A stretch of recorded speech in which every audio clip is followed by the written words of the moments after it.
Para ano?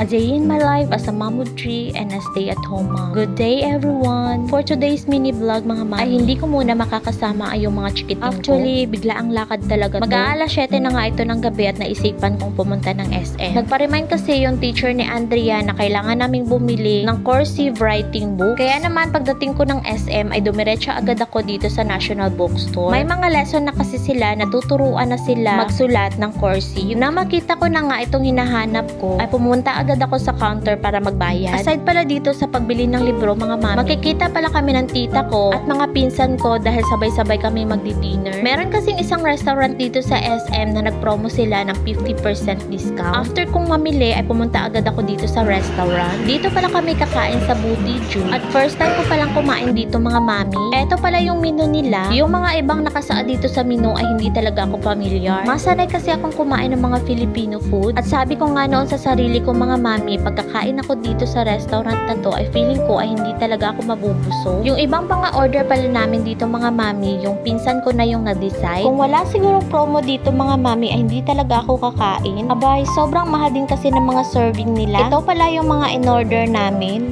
Sana? Gani, ano? Ay, salad. Wow, I love salad. Ako lang. Wala, ano ko lang, te? Sushi.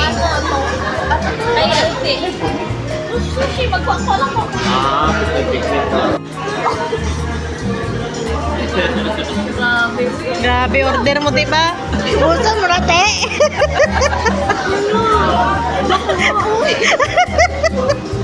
Ano mo rin pagkakautaan mo? Nasya ko siya yung gina-prepare. Amin ako ka ng...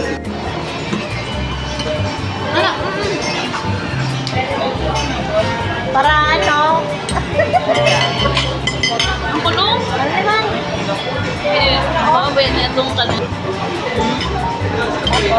Takoyaki. Baro ko lang. Takoyaki. Ano ko kaya?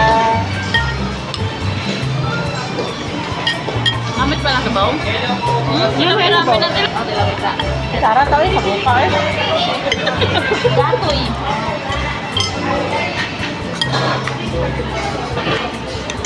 Ang kalapit ng ramen nila. Ano pa islang pa manakaw sa kumalingon, Loy? Ikaw, Beth? Please, balitag. Transfer. The pretty ilang gulay. Namin ko. No? Hindi mo hindi ako. Pwede ka nila ito mercy namin, ha? Mali, taga-order mo rin. Discount. Wala siya yung lipay. Kailangan sa lala.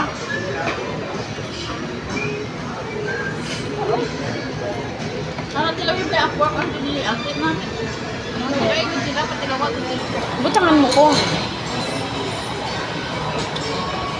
Dahil pang puso eh.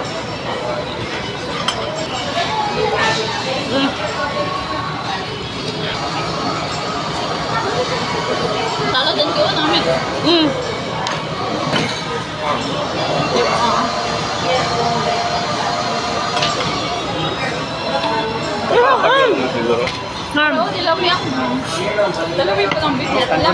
Actually mga mami, hindi talaga ako marunong gumamit ng chopstick. Kaya naman to the rescue talaga ako sa paggamit ng kutsara. Kaya mo ba?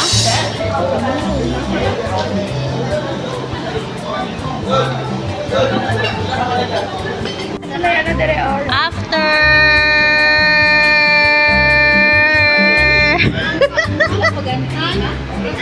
after